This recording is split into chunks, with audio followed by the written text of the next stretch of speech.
Shalom, friends. I'm talking to you right now as Purim, a festival that celebrates Queen Esther and Mordecai from the biblical book of Esther, liberates the Jewish people from the threat under an evil prime minister Haman, who is serving an incompetent king Ahasuerus in the Persian Empire. And immediately the Jews pivot in the biblical calendar to start to attend to the upcoming festival, the festival of Passover, which is the greatest festival in the Bible, the festival of freedom. So we're situated between two stories of liberation.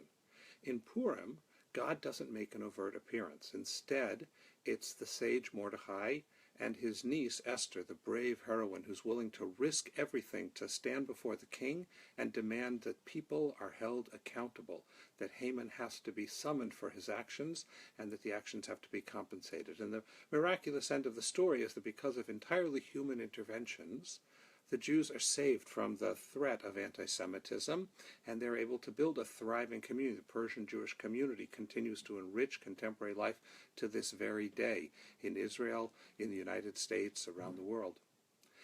But then we pivot to the most important story in the Bible, and that is the liberation of the children of Israelite from slavery. The paradigm here is that there's always going to be a Pharaoh.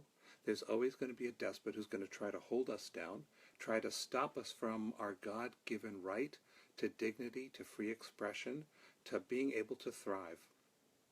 And the challenge is, will there be a Moses? Will there be an Aaron? Will there be a Miriam? Will there be people who will stand in the presence of Pharaoh and demand, let my people go?